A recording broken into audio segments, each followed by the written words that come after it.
시청자 여러분 안녕하십니까? 헬로티비 주말 뉴스 시작합니다. 오늘의 첫 소식입니다. 신종 코로나 바이러스에 대한 우려 탓에 공연장이나 영화관, 스포츠센터 등도 사람들의 발길이 눈에 띄게 줄었습니다. 지역의 다중이용시설을 이정아 기자가 돌아봤습니다. 주말마다 많은 인파가 몰리는 인천의 한 공연장. 신종 코로나 바이러스 감염증에 비상이 걸렸습니다.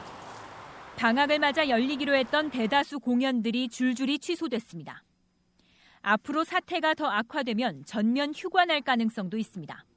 대관 공연까지도 현재 지금 거의 취소된 상황에 있습니다. 손세정제라든가 그런 거를 더욱더 많이 비치를 해서 예방에 최선을 다하도록 하겠습니다. 노인들로 붐비던 복지시설도 정막만 감돕니다. 바이러스에 대한 위험성으로 일찌감치 문을 닫은 겁니다. 면역력이 약한 노인들의 경우 감염에 더욱 취약할 수 있기 때문입니다.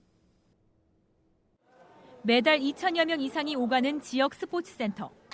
사태 이후 수영 강습에 참여하는 수강생이 줄었습니다. 불안감에 수업 연기에 대한 문의도 계속 이어지고 있습니다. 휴관 계획이 있느냐 아니면은 연기하고 환불에 대한 문의사항 등록 회원 중에 한 300여 명이 넘게 연기와 환불을 한 상태입니다. 바이러스 공포로 불필요한 외출 자체가 줄어든 상황. 곳곳의 지역 다중이용시설도 이용객이 감소하며 활기를 잃었습니다. 헬로티비 뉴스 이정아입니다. 신종 코로나 바이러스 감염증 환자가 나온 부천에서는 이번 주 모든 어린이집들이 휴원 조치가 내려졌습니다. 하지만 맞벌이 부부처럼 집에서 아이들을 돌보지 못하는 부모들을 위해 대부분의 어린이집은 문을 열어두고 있는데요. 이번 사태가 더 길어질까 학부모들의 불안한 마음은 더 커지고 있습니다. 현장의 목소리는 어떤지 이세진 기자가 들어봤습니다. 어린이집 입구에 임시 휴원을 알리는 안내문이 붙었습니다. 당분간 학부모들의 출입을 막겠다는 안내를 내건 곳도 있습니다. 신종 코로나 바이러스 감염 확산을 막기 위해 내려진 일주일간의 어린이집 휴원 조치. 하지만 등원하는 아이들을 받기 위해 어린이집 교사 대부분은 정상 출근했습니다. 이 어린이집도 평소처럼 문을 열었습니다. 하지만 달라진 등원 풍경. 안녕하세요. 잘 볼게요. 저마다 마스크를 쓴 교사들은 문 앞에서 일일이 아이들의 열을 잽니다. 손이 많이 닿는 입구는 사용할 때마다 소독하고 아이들이 하원하고 나면 장난감 소독을 하는 데만도 한참이 걸립니다. 어제도 12명 나왔고 오늘도 11명 나왔는데 그래도 어느 날 어머님들이 불안해하시기 때문에 아침에 또 올 때마다 열 체크 다 하고 들어올 때 손 소독 다 하고 마스크 다 끼고 이렇게 들어오게끔 그래서 어머님들이 최대한 걱정하지 않도록 이렇게 좀 하고 있습니다. 학부모들의 불안감이 커지면서 아이들의 수도 크게 줄었습니다. 평소라면 원생 80명 정도가 있어야 하지만 이날 어린이집에 온 아이는 11명이 전부입니다. 어쩔 수 없이 아이를 맡긴 맞벌이 부모도 평소보다 서둘러 아이를 찾으러 왔습니다. 맞벌이여서 지금 어쩔 수 없이 지금 보내고 있는 상황이에요. 그래서 제가 이제 일 끝나자마자 바로 오긴 하거든요. 근데 만약 이 상황이 또 길어진다고 하면 걱정도 되실 것 같아요. 걱정은 되죠. 우선은 애들이 너무 어리고 어른들보다는 면역력도 약하고 하니까 그래서 지금 이게 좀 빨리 끝났으면 좋겠는데 이게 아직 언제 끝날지도 모르고 좀. 지역 맘카페에서는 아이를 맡길 곳이 없다는 애타는 목소리가 나오는가 하면 교육 현장에서도 원화 모집이나 계약에 차질을 빚을까 우려하는 상황. 이런 가운데 어린이집 휴원 조치는 더 길어질 가능성도 남아 있습니다. 조금 예상 빠르긴 한데 다음 주까지는 갈 가능성이 약간은 휴원이 계속될 가능성이 약간은 높아 보입니다. 대신에 휴원을 하되 아이를 맡길 곳이 없어서 어쩔 수 없는 분들은 지금 어린이집에서 보육 돌봄을 담당해주고 있거든요. 신종 코로나 바이러스 확산을 막기 위해 어린이집 휴원 조치라는 초강수를 둔 지자체. 그러나 이번 사태가 길어질까 교육계 안팎의 불안감은 더 커지고 있습니다. 헬로티비 뉴스 이세진입니다. 신종 코로나 바이러스 확진자가 늘고 있는 상황에서 온라인에서는 각종 가짜뉴스가 난무하고 있습니다. 어느 곳에서 확진자가 발생했더라는 이야기부터 확진자의 방문지나 주소지까지 잘못된 정보가 퍼지고 있는 건데요. 가짜뉴스로 인해 시민들의 불안감이 커지자 지자체에서도 가짜뉴스 차단에 총력을 다하고 있습니다. 김진재 기자입니다. 부천시 심곡본동의 한 빌라. 최근 부천 심곡본동에서 신종 코로나 바이러스 확진자가 나오자 온라인에서는 이곳이 확진자의 거주지라는 정보가 확산됐습니다. 해당 빌라 앞에 구급차가 출동한 것을 목격했다는 제보가 한 SNS 페이지에 올라왔기 때문입니다. 하지만 부천시에 확인한 결과 해당 빌라는 확진자의 거주지가 아닌 것으로 밝혀졌습니다. 자신을 해당 빌라의 거주자라고 밝힌 한 주민은 고령의 어머니로 인해 구급차가 출동했었다며 어머니는 코로나 환자가 아니라는 글을 남기기도 했습니다. 서울에서는 양천구에 위치한 초등학교의 한 학부모가 12번째 확진자와 밀접 접촉했다는 소식이 SNS를 통해 올라왔습니다. 이후 해당 학부모의 검사 결과가 음성으로 나왔다는 글이 지역 맘카페에 게시되면서 학부모들은 놀란 가슴을 쓸어내렸습니다. 하지만 이 내용도 사실이 아닌 것으로 확인됐습니다. 보건당국이 해당 학부모는 검사 대상 자체가 아니기 때문에 음성이라는 결과가 나올 수 없다고 밝혔기 때문입니다.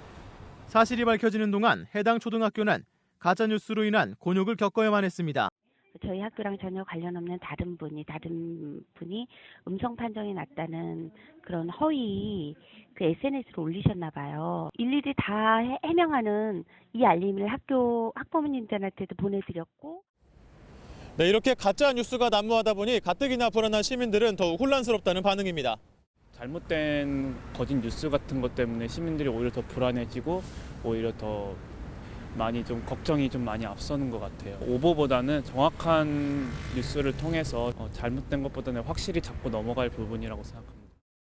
잘못된 정보로 시민들의 혼란이 커지자 지자체들은 가짜뉴스 확산을 막기 위해 총력을 다하고 있습니다. 경기도와 인천시를 비롯한 지자체들은 공식 SNS 페이지를 통해 지역의 감염 현황을 공개하고 나섰습니다.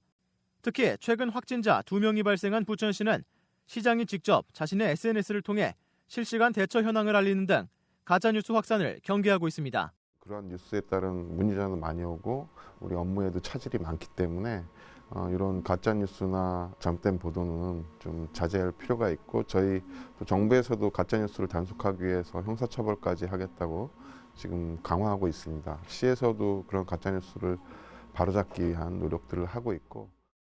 지자체가 신종 코로나 바이러스 확산을 막는 데 집중하는 사이 가짜뉴스가 지역민들의 혼란을 키우고 있습니다. 헬로티비 뉴스 김진재입니다. 거의 매일같이 신종 코로나 바이러스 확진자가 발생하면서 불안감은 더욱 높아지고 있는데요. 당연히 마스크에 손이 가기 마련입니다. 마스크 제조업체는 얼마 전부터 24시간 공장을 가동하고 있지만 폭주하는 주문량을 맞추지 못하고 있습니다. 이지훈 기자입니다. 마스크 생산 라인에서 완제품이 포장돼 나옵니다.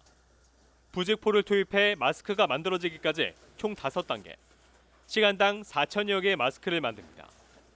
이렇게 해서 하루 생산되는 물량은 약 7만 장. 최근엔 작업 인력을 2배로 늘려 24시간 공장을 가동하고 있지만 하루 주문량 10만 장을 맞추기엔 역부족입니다. 신종 코로나 바이러스 여파로 주문량이 평소보다 5배 이상 늘었기 때문입니다. 마스크 완제품을 보관하는 재고 창고입니다. 평소엔 이곳이 재고로 꽉 차 있는데 지금은 생산하는 즉시 납품되다 보니 이렇게 군데군데 텅 비어 있습니다. 마스크 생산이 기계에 의존하고 있는 탓에 주문량을 맞추려면 공장 설비를 추가로 늘려야 하는데 자금만 있다고 가능한 게 아닙니다. 식약처에서 허가되는 기간이 8개월이 걸렸어요. 지금 기계를 들어온다고 해도 저희가 이 사태가 어느 정도 끝난 이후에 아마 가동을 할 수 있습니다. 이런 가운데 중국 도매상들의 마스크 구애는 매일같이 이어지고 있습니다. 취재진이 공장을 방문했을 때에도 현금 보따리를 든 도매상들의 모습을 볼 수 있었습니다. 우리나라 공장은 전부 다 가서 10만 장, 20만 장씩 받아오고 그래가지고 모아서 가져가. 10억, 20억씩 벤팅해 본다니까 이들은. 현재 전국에 있는 마스크 제조 공장은 180여 개.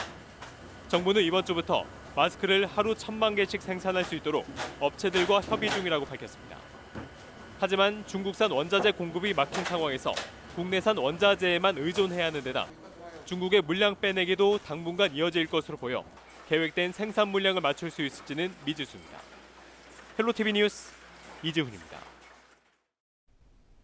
신종 코로나 바이러스 확산이 계속되면서 중국에서는 마스크 등 방역 물품 구하기가 쉽지 않다고 하는데요. 그래서 일부 도시에서는 국내 자매 결연 도시에 물품 지원을 요청하고 있다고 합니다. 하지만 국내에서도 방역 물품이 부족하다는 여론이 일면서 중국 자매 결연 도시를 둔 지자체의 고민이 깊어지고 있습니다. 김호 기자입니다. 경기 북부의 한 지자체는 지난 2005년 중국 안후이성의 한 도시와 자매 결연을 맺었습니다. 그런데 최근 자매 결연 도시로부터 마스크 6,000박스 등 방역 장비 지원을 요청받았습니다. 신종 코로나 바이러스 확진 환자가 지속적으로 발생하면서 방역에 비상이 걸렸기 때문입니다. 안후이성은 신종 코로나 바이러스가 최초 발병한 후베이성과 인접한 곳입니다. 자매 결연 도시의 요청으로 지원을 검토했던 이 지자체는 그러나 행정안전부의 지침으로 지원을 일단 보류했습니다. 마스크랑 뭐 등등 해가지고 혹시 지원 가능한 물품이 있는지를 그쪽에 이제 타진해 온 거였거든요. 지원이 해도 되는지 검토하던 와중에 이제 중앙에서 잠깐 보류해달라고 저희가 얘기를 들어서 지금 보류한 상태였거든요. 이처럼 최근 중국 자매 결연 도시로부터 도움을 요청받는 지자체가 늘면서 해당 자치단체들의 고민이 깊어지고 있습니다. 오랫동안 관계를 맺어온 만큼 요청이 있을 경우 도의적으로 외면하기 힘든 상황이기 때문입니다. 하지만 마스크 등 방역 제품의 경우 국내 물량도 부족한 상황에서 선뜻 해외로 보내는 것도 부담스러운 상황입니다. 저희가 지원해준다고 결정한다 하더라도 사실은 지금 너무 무상구매 구입하는 게 확보하는 게 조금 어려운 상황인 거잖아요. 실질적으로 이게 지원이 될지도 그런 부분이 불투명하고 또 지침이 또 긍정적으로 내려올 수도 있지만 부정적으로 내려올 수도 있는 부분도 있기 때문에 일단 경기도는 행정안전부의 지침을 따를 수밖에 없다는 입장입니다. 국내 마스크 수급 등 방역 물품 상황을 고려해야 하고 지자체별로 지원할 경우 외교적 문제 등 혼란이 있을 수 있기 때문입니다. 네, 국내 물량도 그렇고 이게 너무 지자체에서 그 지방정부로 막 중구난방으로 가게 되면 한중 간에도 서로 좀 안 좋지 않냐 뭐 이런 얘기도 하더라고요. 중국과 자매 결연을 맺어온 도시는 경기도에만 20여 곳. 신종 코로나 바이러스 확산이 계속되면서 방역 물품 지원을 두고 지자체들의 고민이 깊어지고 있습니다. 헬로티비 뉴스 김호입니다. 신종 코로나 바이러스는 비말, 즉 튀는 침방울을 통해 전염되는 호흡기 감염병으로 알려져 있습니다. 그래서 환자와 밀착 접촉을 하면 감염될 우려가 있는 건데요. 실제로 기침이나 재채기를 할 때 침이 어디까지 튀는지, 그 밖에 또 다른 전염 경로는 없는지 한범호 기자가 알아봤습니다. 재채기를 할 때 침은 과연 어디까지 날아갈까요? 식용색소를 활용해 지금부터 거리를 직접 재보겠습니다. 먼저 아무것도 가리지 않은 상태에서 재채기를 해봤습니다.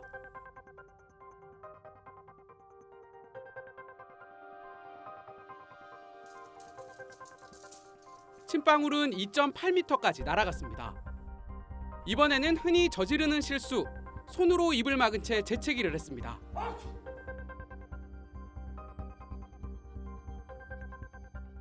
거리는 2.1m로 조금 줄어들었습니다. 이번엔 기침 매너로 권장되는 방법으로 팔꿈치 쪽 옷소매로 막아봤습니다. 더 줄어든 1.8m로 측정됩니다. 아무것도 하지 않았을 때보다 1m가 줄었습니다. 마스크를 착용하면 어떨까? 방한용으로도 사용되는 면 마스크를 써봤습니다. 눈에 보이는 침방울은 없었습니다. WHO가 의료인에게 착용을 권고하는 KF94 마스크 역시 같은 결과를 보였습니다. 제한된 거리 내에서 특히나 이제 비말이 입이나 코, 강물을 통해서 들어올 가능성이 있는 경우에 발생할 수 있는 거죠. 손 마스크는 또 이렇게 빨아서 사용하실 수 있잖아요. 그래서 깨끗하게 하셔서 자주 교체하거나 빨아서 쓰시거나 이러면은 괜찮을 것 같습니다. 중국에서는 확진 환자의 집 현관문 손잡이에서 바이러스가 검출됐다는 보도도 나왔습니다.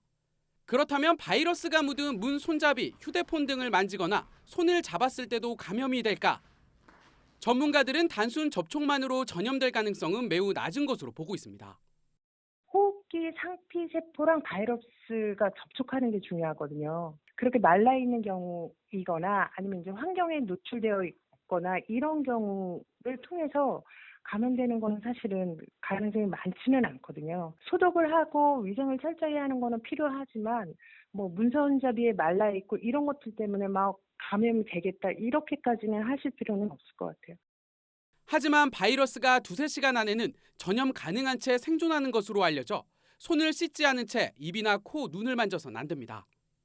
자택격리 상태에서도 가족들끼리는 접촉을 피하고 2m 정도 거리를 유지한 채 마스크를 끼고 대화를 나눠야 합니다.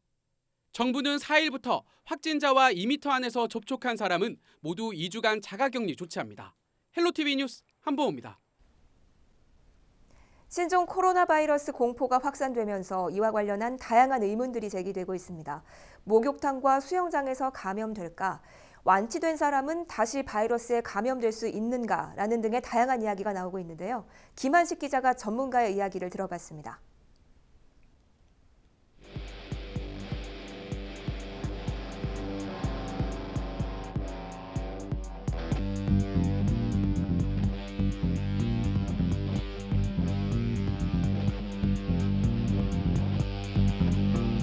사람 많은 곳을 조금 피하려고 하고 그리고 마스크 꼭 착용하고 그리고 손 소독제 항상 하고 집에 들어오면 손발 뭐 씻는 거 청정 관련해서 꼭 하고 그냥 저렴한 마스크라도 상관없이 일단 착용해야 되는 걸로 알고 있고 손을 좀 자주 씻어줘야 되는 걸 알고 있고요. 그래서 사람 많은 곳을 피해야 돼요.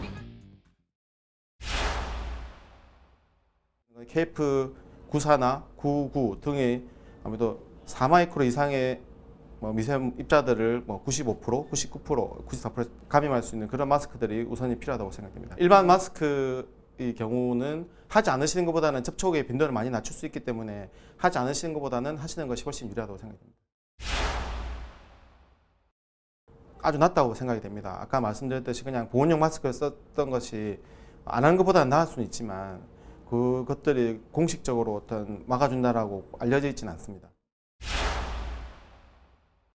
손을 가리는 것보다는 옷을 가리고 기침을 하라고 권고를 하고 있습니다. 그리고 그 처리들은 고온의 세탁 세제와 고온의 물을 통해서 세척을 하시는 것이 좋다고 알려져 있습니다.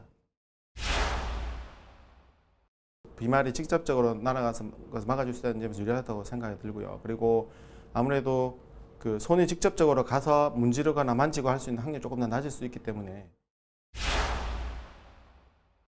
침 등의 5마이크로 이상의 입자들이 기침을 통해 나갔을 때 반경 2m 이내에 있는 환자들은 좀 더 감염력이 높다고 되어 있습니다. 여러 전문가들의 의견은 침을 통해서 전염될 수 있는 가능성이 높다고 되어 있습니다. 우선은 같은 장소에서 같은 균에 노출되더라도 개인의 면역 상태나 건강 상태가 차이가 날 수 있기 때문에 병에 걸릴 수 있는 사람과 또 걸리지 않는 사람, 또 잠복기 등의 차이가 있을 수 있습니다. 우선 사람 많은 곳에서 침이나 체액들이 노출되었을 때 확인이 어렵기 때문에 우선은 사람이 많이 노출된 곳은 피하시는 것이 좋을 것 같습니다. 알코올용 세제를 이용해서 자주 손을 자주 씻으시는 게 좋겠습니다. 하지만 그런 상황이 되지 않았을 때는 가능하면 눈이나 코, 입 등 감염 직접 몸 안에 들어올 수 있는 부위에 자주 노출되지 않게 최근에 여러 나라에서 바이러스를 분리해서 연구를 하고 있는 것으로 알고 있습니다. 아직까지 공식적으로 여자, 남자의 성별에 있어서의 차이는 공식적으로 알려지지 않고 있습니다. 바이러스 치료를 하고 좋아졌더라도 다시 몸이 컨디션이 안 좋아지시거나 또 열이나 몸살하면서 다시 재발하는 경우도 있습니다. 바이러스라는 자체가 변형도 되고 하기 때문에 한번 걸렸다고 안심할 수 있는 건 아닌 것 같습니다.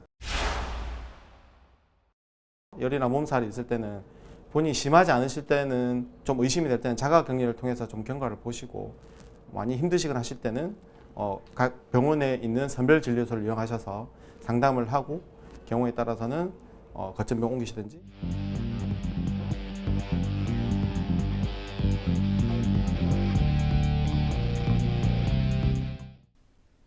뉴스 마칩니다. 시청해주신 여러분 고맙습니다. 우리 지역의 이슈 콕 짚어봅니다. 헬로 이슈 토크. 지역의 이슈를 속 시원히 풀어보는 헬로 이슈 토크입니다. 한강 신도시 입주 완료와 구도심 개발이 가시화되면서 하루가 다르게 발전하고 있는 곳이 바로 김포입니다. 젊은 층이 대거 유입하면서 김포시는 이르면 올해 연말 인구 50만을 돌파할 것이라고 예상하고 있는데요. 인구 50만의 대도시로 성장을 하면 행정 사무 권한과 재정적 지원폭도 늘어나는 등 시의 위상이 달라집니다. 따라서 이에 맞는 준비가 필요한데요. 인구 50만 김포, 무엇이 달라지는지 짚어보겠습니다. 자세한 내용 최병갑 김포 부시장과 함께 이야기 나눠보겠습니다. 네, 저희가 본격적인 이야기에 앞서서 신종 코로나 바이러스 때문에 상당히 어수선한 요즘입니다. 김포시 차원에서도 또 대응을 하고 계신 걸로 알고 있는데 네. 어떻습니까? 예, 현재 저희 국내에서도 굉장히 확산 추세가 있기 때문에 저희 김포시에서도 시장님을 본부장으로 해서 재난안전대책본부가 꾸려져서 저희가 네. 24시간 현재 근무하고 있습니다. 네, 그러면 이제 본격적인 또 현안을 한번 네. 짚어보겠습니다. 김포시가 얼마 전 인구 50만 진입을 눈앞에 두고 있다. 네. 또 신년 구상안 발표 때 네. 이런 이야기를 하시기도 하셨는데 언제쯤 50만 인구를 돌파할 수 있을까요? 네. 결론적으로 말씀드리면 내년에 인구 50만이 돌파될 것 같습니다. 네. 이제 저희가 작년 연말 기준으로 해서 저희가 김포시 인구가 43만 7천 명이고 그 등록 외국인이 한 2만 명 정도 됐습니다. 그래서 45만 7천 명인데 저희가 이제 그 매달 저희가 한 1,000명씩 늘어나고 있습니다. 그리고 네. 금년에 올해 한 19,000세대가 입주를 하는데 이런 부분들을 전체적으로 살펴보면 내년 말 정도에 인구 50만이 지금 진입할 거로 저희가 예상하고 있습니다. 만약에 올해 연말 혹은 네. 내년에 50만 진입을 하게 된다라고 하면 네. 당장 김포시로 생각을 해보면 혜택을 받을 수 있는 것들 뭐가 있을까요? 저희가 이제 그 인구 50만의 대도시를 인정을 받으려면 저희가 시행령이라는 게 있는데 네. 거기서 2년 연속으로 해서 그 매월 연말 기준으로 해서 50만이 유지가 돼야 됩니다. 그래서 당장 이제 50만이 돼도 그 2년간의 어떤 그 요건을 좀 충족을 해야 되고요. 그래야지 네. 이제 50만의 대도시를 인정이 받고 그렇기 때문에 당장 혜택은 없고요. 그런 부분에 대해서 저희 시에서 그런 거에 대비해서 미리 좀 준비를 좀 철저히 해야 될 것 같습니다. 당장 혜택은 없더라도 또 향후에 여러 가지 정책 사항에 대해서 또 그렇습니다. 탄력을 또 받을 수 있을 것 네. 같습니다. 네. 또 한 가지 김포의 경우 또 도시개발 관련 사업이 많지 않습니까? 네. 이런 도시개발 사업에 대해서도 또 뭐 어떤 권한이나 이런 것들을 이임받게 되나요? 그 일부 권한은 위임받는데요. 예를 들어서 뭐 토지구획 정리 사업할 때 환지계획 인가라든지 그게 배출 시설의 설치 허가, 변경 허가 그리고 도시가스 공급 시설이 있습니다. 이런 거 할 때 이제 설치 공사 계획의 승인 변경과 같은 경우가 있는데 이런 경우는 경기도를 거치지 않고 저희 시에서 직접적으로 처리할 수 있습니다. 상당히 많은 권한들을 위임을 받게 되네요. 그러면 시민 입장에서는 이 50만 인구가 되면 좀 체감할 수 있는 변화 어떤 것들이 있을까요? 일단은 가장 큰 변화는 그 행정 절차가 좀 간소화됐다라고 말씀드릴 수 있습니다. 저희가 지금 광역 시도에서 처리하던 사무를 직접적으로 시에서 처리할 수 있기 때문에 처리 기간이 좀 단축되고 비용이 좀 절감할 수 있기 때문에 이런 절차가 좀 간소화되는 부분이 있고요.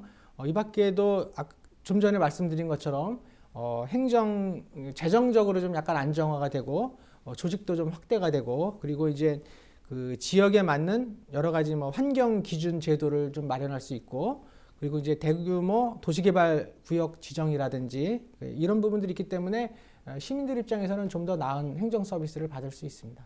저희가 뭐 지금까지는 이점들 그러니까 뭐 좋은 부분에 대해서만 이야기를 나눠봤는데 사실 50만 대도시 인구가 늘어나면 우려되는 부분도 있습니다. 뭐 지금도 우려되는 상황이긴 합니다만 교통과 환경 문제 굉장히 뭐 김포시의 오래된 현안들이기도 한데 인구가 늘어나면 이런 부분들도 또 우려가 될 것 같습니다. 괜찮을까요?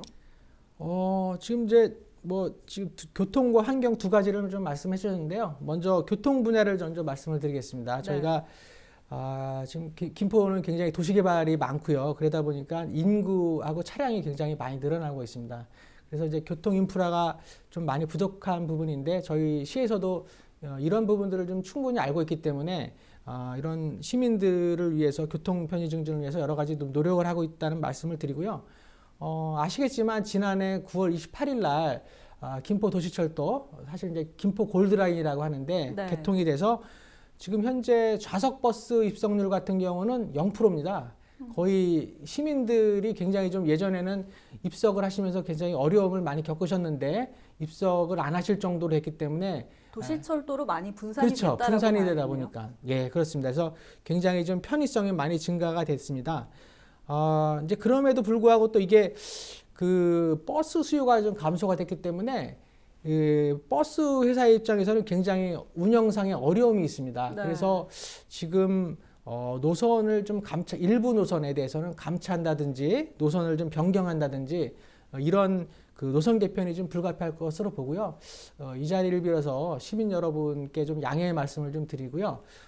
다만 그렇지만은 저희가 시에서 시민들의 어떤 편의를 위해서 굉장히 여러 가지 노력을 하고 있는데 몇 가지 좀 말씀드리겠습니다. 네. 일단은 저희가 올해 내로 그 신도시하고 원도심 지역에 그 M버스 노선을 한 개를 좀 노선을 개통을 하고요. 또 G버스 광역 노선이 있습니다. 이게 5개 노선을 저희가 개통을 하고요. 그리고 이제 교통 소외 지역의 교통 복지 증진을 위해서 좀 이음 택시라는 게 있는데 네. 이음 택시도 저 22개 마을로 지금 전면 확대할 예정이고요. 김포 같은 경우에는 택시가 좀 많이 부족합니다. 그래서 저희가 용역을 하고 있는데 택시도 좀 연차별로 좀 계속 증차할 계획을 갖고 있고요. 그리고 한강 신도시에 순환하는 한강 이음 버스라는 게 있습니다. 저희가 1월에 먼저 4개의 버스를 좀 개통을 했는데 올해 지금 총 6개의 한강 이음 버스를 개통을 해서 운영할 예정이고요. 현재는 시범 운영하고 있는 중이시죠? 예, 그렇습니다. 현재 운영하고 있고요. 예, 6개 금년까지 6개에 대해서 운영할 계획을 갖고 있습니다. 마지막으로 대도시를 앞두고 있는 김포시 좀 어떻게 준비를 해 나가야 할지 혹시 행여 오늘 못하신 말씀이 있다면 끝으로 한 말씀 해주시면요. 네네. 김포시는 각종 도시개발이 지금도 현재 굉장히 많이 진행이 되고 있습니다. 그러다 보니까 여러 가지 행정에 대해서 약간 따라가지 못하는 부분들이 있기 때문에 시민분들이 좀 불편하신 분들도 있습니다. 저희가 이런 부분에 대해서 충분히 알고 있기 때문에 최선을 다해서 이런 부분에 대해서 해결하도록 좀 시민들이 불편하지 않으시도록 좀 최선을 다할 생각이고요. 마지막으로 드리고 싶은 말씀은 저희가 김포시가 단순한 대도시의 어떤 배드타운이 되면 안 된다. 자족 기능을 갖춰야 된다. 이런 부분들이 가장 중요하다고 보고 있고요. 이런 측면에서 좀 전에 말씀드린 한반도 평화 시대에 대비해서 평화 경제를 좀 준비해야 될 것 같고요. 4차 산업혁명에 대비한 신산업도 육성을 계속 해야 될 것 같고 부족한 문화관광 산업들도 계속 육성해 나가야 되지 않나 그런 생각을 하고 있습니다. 신종 코로나 바이러스 감염증의 2차, 3차 확진자가 점차 늘어나면서 전국이 초비상입니다. 특히 부천에서는 12번째, 14번째 확진자가 나오면서 지역사회가 긴장하고 있는데요. 부천시도 지역 내 추가 감염 확산을 막기 위해 총력을 기울이고 있습니다. 네, 그 부천에서 12번째 그리고 이제 또 14번째 확진자가 나왔거든요. 현재 지금 격리 중에 있는데 확진 환자가 점점 늘고 있는데 현재까지 신종 코로나 바이러스 감염증 그 확진 환자 어떻게 파악되고 있습니까? 네, 질병관리본부가 밝혔거든요. 4일날 3시 34분까지 상황인데 확진자 15명, 그리고 검사 진행 61명, 격리 해제 414명, 그리고 유증상자가 475명이 되겠습니다. 인천시 같은 경우에는 오늘 확진자가 1명이고요. 접촉자가 33명, 그리고 의사 환자, 유증상자가 58명, 그리고 능동 감시자가 11명이고 자가격리가 33명 등 총 신종 코로나 관련 감시에는 총 136명이 되겠습니다. 근데 부천 같은 경우에는 확진자가 12번, 14번 확진자가 나왔죠. 확진자가 2명, 그리고 유증상자가 1명, 자가격리가 28명, 그리고 능동 감시가 107명, 총 138명을 관리하고 있습니다. 네. 자, 감염이 일어나면서 현재 지금 이제 급격하게 이 신종 바이러스가 확산이 되고 있는데 실장님, 신종 코로나 바이러스 감염증 확산 속도 어떻게 보세요? 지금 중국에서는 매우 빠른 속도로 지금 확산되고 있습니다. 이게 빠른 진행과 무증상 감염 증상 때문에 매우 심각한 상황이라고 지금 판단하고 있고요. 전 세계에서 가장 활동이 활발한 중국에서 그것도 춘절 직후에 발생해서 더 우려가 큰 상황입니다. 네, 그 시민들의 불안감도 점점 커지고 있는데 아무래도 이제 메르스, 그리고 사스의 이제 악몽을 네. 떠올릴 수밖에 없을 것 같아요. 당시 정말 온 국민들이 공포에 좀 떨었었는데 메르스나 사스와 비교했을 때 이번 신종 코로나 바이러스 감염증의 전염력은 어떨까요? 일단 WHO에서 1월 24일 날 발표한 자료가 있는데요. 신종 네. 코로나 바이러스 예위 감염 재생산 지수라는 게 있습니다. 네. 이거를 1.4, 2.5 정도로 제시했는데 네. 이는 감염자 한 명이 1.4에서 2.5명까지 전파할 수 있다는 얘기입니다. 하지만 예. 이것도 이미 열흘 전에 수치이기 때문에 가면 갈수록 이 수치는 상승될 것으로 생각하고 있습니다. 네. 참고로 사스 때는 이게 4.0이었고요. 4.0. 메르스 때도 역시 우리나라에서는 4.0으로 보고가 됐습니다. 어찌 보면 현재까지 나온 데이터로는 이제 사스나 메르스보다는 전파력은 좀 낮다라고 네. 봐야 하겠네요. 그렇습니다. 예, 알겠습니다. 그리고 또 현재도 또 논의가 되고 좀 논란이 되고 있는 게 무증상자가 이제 전염이 되느냐를 네. 두고 많은 논란이 또 있거든요. 네. 무증상자간 바이러스 전파 가능성 얼마나 보세요? 이게 수치상으로 얼마나 된다고는 확실하기는 어렵지만 네. 무증상 감염이 있을 수 있습니다. 네, 알겠습니다. 그 중국에서는 이제 손잡이에서도 바이러스가 검출됐다는 말까지 들려오고 있는데 누굴 만나든지 지금 꺼려지는 네. 그런 상황인 것 같아요. 네. 신종 코로나 바이러스의 경우 생존력 얼마나 됩니까? 일반적인 코로나 바이러스 생존력은 최대 6일까지 6일. 보고가 되고 있고요. 예. 특히 건조한 이런 표면에서는 최대 3일까지 생존할 수 3일이요. 있다는 보고가 되고 있습니다. 네. 그 이제 3일에서 6일의 생존력이라고 지금 말씀을 주셨는데 지금 부천의 경우 이제 영화관 그리고 마트가 현재 그 확진자가 다녀갔다는 이런 네. 이유 때문에 지금 현재 휴업 중에 있거든요. 그러면 현재 지금 휴업이 뭐 장사를 해도 이제 뭐 문제가 없을 정도의 상황이 될까요? 어떨까요? 의학적으로 봤을 때는 문제가 없다고 봅니다. 근데 네. 이제 그 좀 불안감이 있을 수 있기 때문에 일단은 확진자가 지나갔던 동선이라 하더라도 네. 일단 환경 소독은 당연히 다 할 거고요. 네네. 아까도 말씀드렸다시피 최대 그 표면에서 생존 기간이 3일밖에 되지 않기 때문에 네네. 그래도 최소한 그런 불안감을 해소하기 위해서 3일 정도 이후에는 전혀 문제가 없다고 생각하고 있습니다. 이제 큰 문제가 없을 것이다라고 네. 말씀을 주신 것이죠. 알겠습니다. 또 이제 2차, 3차 감염이 일어났다고 이제 지적도 하고 있는데 이렇게 되면 이제 대응 체계를 바꿔야 하는 것 아니냐라는 네. 어떤 이런 의견들도 있거든요. 네. 이 부분은 어떻게 보세요?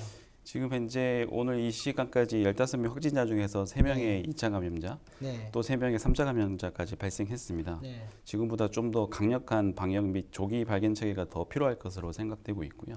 네. 특히 새로운 유입원을 완전히 차단하는 게 더 필수이기 때문에 최근 14일 이내 중국 방문한 경우가 있는 사람들은 네. 가급적 외출을 자제하시고 외출할 때 가급적 반드시 마스크 착용을 하셔야 되고 네네. 손 씻기 철저히 하셔야 되고요. 네네. 혹시 발열이나 호흡기 증상이 있으면 반드시 꼭 선별진료소가 있는 의료기관을 방문하셔야 됩니다. 네.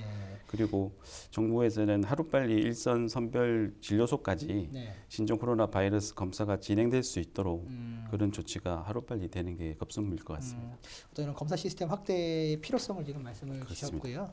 알겠습니다. 그 이제 지역 내 감염이 확산되는 가운데 현재 이제 질병관리본부도 그 대응책을 강화하고 있는 것으로 알고 있는데요. 정진욱 기자, 어느 상황인가요? 네, 일단은 질병관리본부에서 좀 더 강력한 대응책을 내놨습니다. 저희 네. 생각에는 조금 늦은 감은 있는데요. 어쨌든 내놨습니다. 네. 근데 신종 코로나 바이러스 감염증 대응 지침 제4판 일부 변경해서 2월 4일 오늘부터 적용이 됩니다. 밀접 접촉자와 일상 접촉자를 구분하던 종래 접촉자 구분을 폐지했고요. 모두 다 일가의 접촉자로 통합을 했습니다. 모두 자가격리 조치를 하게 됐는데요. 근데 확진 환자, 유증상자와 2m 이내 접촉이 이루어진 사람, 또 확진 환자가 폐쇄 공간에서 마스크를 쓰지 않고 기침을 한 경우 이게 같은 공간에 있던 사람은 모두 역학조사관의 판단에 거쳐 접촉자로 분류가 됩니다. 감기 발열만으로도 신고를 해야 되고요. 격리 것을 위반했을 땐 벌금을 물어지게 됩니다. 네. 근데 확진 환자 접촉자는 모두 14일간 자가격리 무조건 해야 되고요.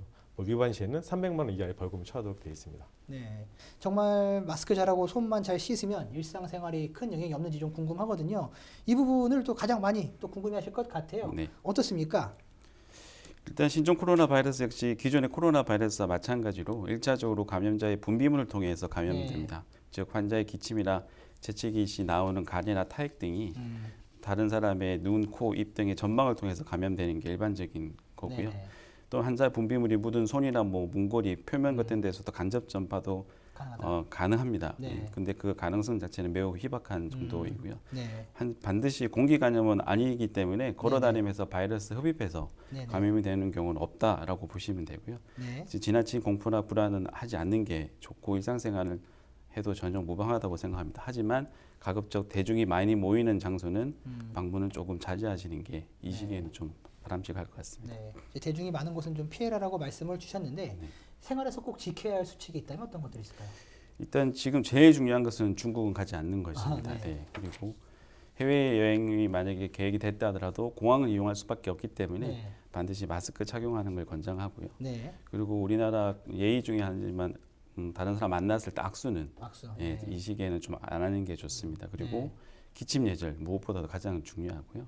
그리고 외출을 반드시 손 씻기 굉장히 중요한 사실입니다. 그리고 병원에서 근무하는 입장에서 보면 이 시기에는 가급적 병문안 자체를 안 가지는 게 가장 좋을 것 같습니다. 네, 알겠습니다. 증상이 의심될 경우 어떻게 확인하면 될까요? 일단 반드시 13339나 보건소 연락하셔서 안내를 받으시는 게 중요하고요.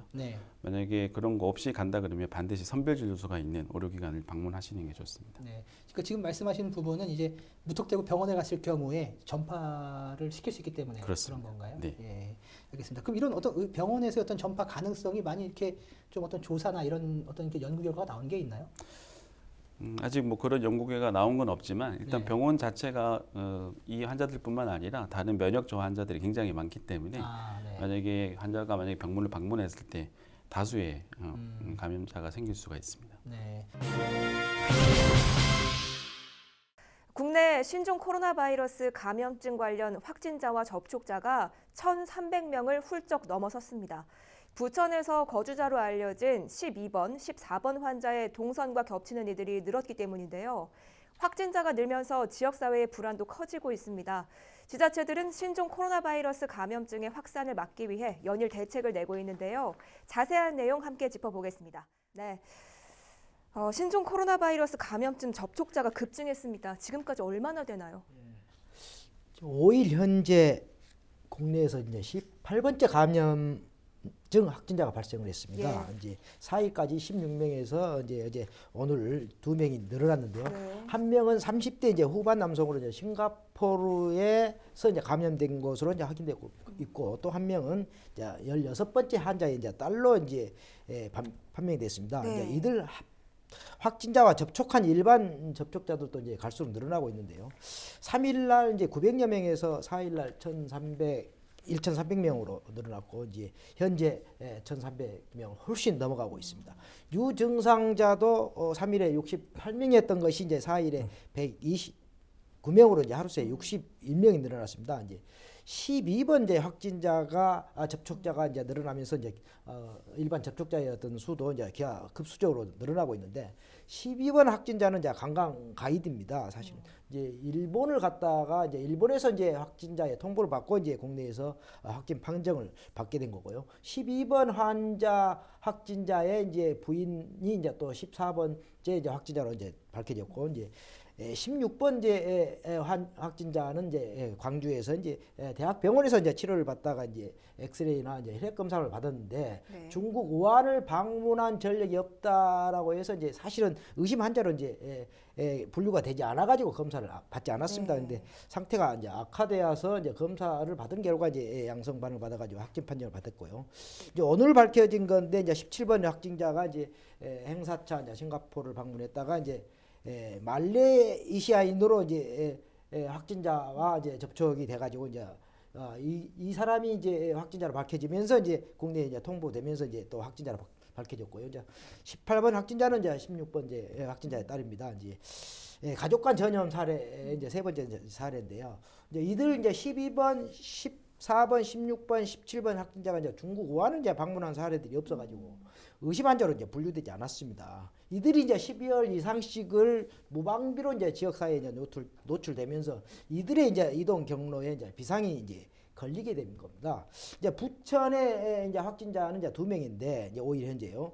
경기도 내 이제 확진 환자가 총 5명입니다. 인천은 1명이죠. 이제 인천 1명이고 부천이 이제 이 중에 이제 2명입니다. 부천은 이제 자가 격리가 지금 현재 32명이고 능동 감시자 이제 125명, 유증상자가 이제 1명으로 이제 분류되고 있습니다. 네, 그렇군요. 영화관과 어린이집까지 임시 휴업을 하는 상황인데요. 이렇다 보니까 인근 지역이 불안에 떨고 있습니다. 부천은 물론이고 또 인근 지역인 인천, 부평과 계양의 지역 분위기 어떻습니까? 아무래도 갈수록 불안이 커져가는 건 뭐 부인할 수 없는 것 같아요. 그래서 뭐 다중이용 시설이라든지 그다음에 음식점 이용도 지금 뭐 줄여나가는 그런 상황이고요. 하지만 부평구와 계양구청에서는 어떤 선별진료소 운영과 공공시설의 어떤 소독이라든지 또 취약계층에게 방역용품을 제공하는 것들을 통해서 주민들 불안을 해소하기 위해서 지금 최선을 다하고 있습니다. 네. 이 신종 코로나 바이러스 감염증 확산으로 지역마다 대책반을 꾸리는 등 지자체가 비상에 들어갔습니다. 인천시는 현재 어떻게 대응하고 있나요? 네, 인천도 역시 지역 방역 대책반을 24시간 지금 운영 중에 있고요. 선별진료소도 31곳으로 확대해서 운영 중에 있습니다. 또한 재난관리기금과 특별교부금 31억 원을 투입해서 그 선별진료소, 각 군구의 선별진료소와 방역활동을 지원하고 있고요. 가장 우려되는 것이 사실은 2차, 3차 감염 우려인데요. 이것들을 예방하기 위해서 지금 접촉자가 있는 어린이집 2곳이 지금 휴원을 하고 있고요. 또 어린이 박물관 등 박물관 4곳, 또 영어마을 등이 운영 중단에 들어갔습니다. 예.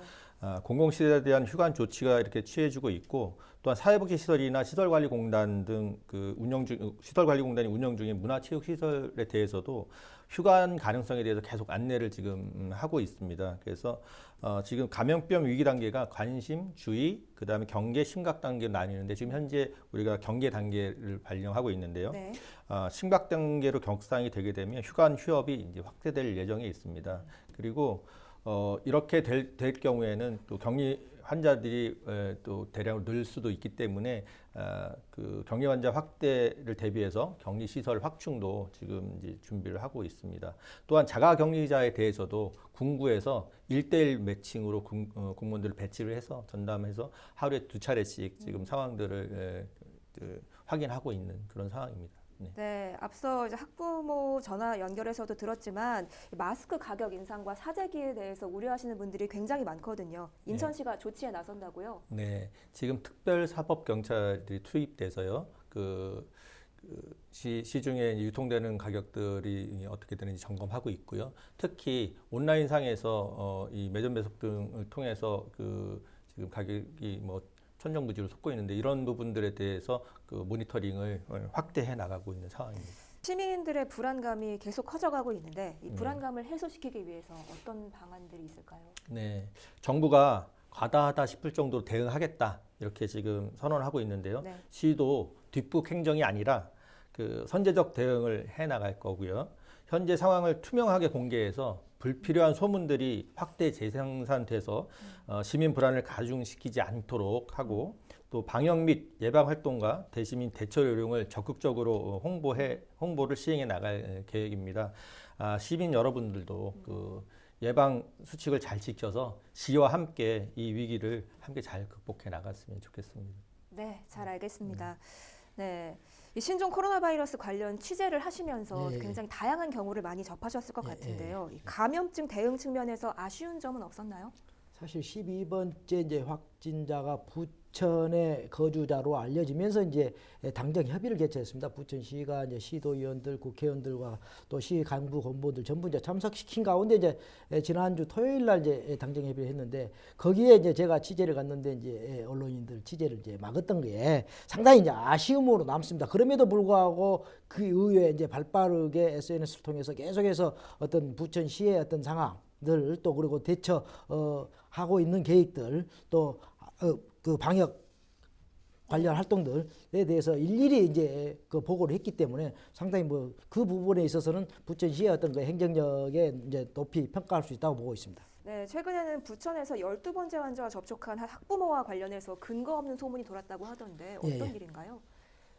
그게 이제 영화관에서 같이 이제 보았다, 옆좌석에서 보았다라는 이제 학부모가 이제 서울에 이제 초등학교 이제 학부모인 것 같아요. 이제 그분이 이제 같이 이제 봤다는 것만으로 해서 이제 알려졌는데 그분과 관련해서 이제 맘카페에서 이제 음성 판정이 났다. 이제 그러다 보니까 이제 음성 판정 난 것과 이제 능동 감시 대상자하고는 또 다르지 않습니까? 이제 그러다 보니까 이제 교육 당국과 이제 지방자치 행정 당국이 상당히 이제 곤욕을 치렀던 걸로 저는 알고 있습니다.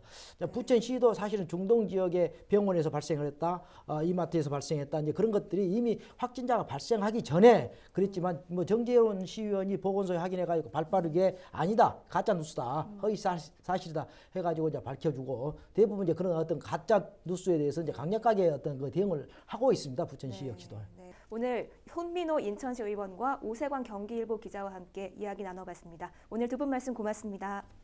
감사합니다.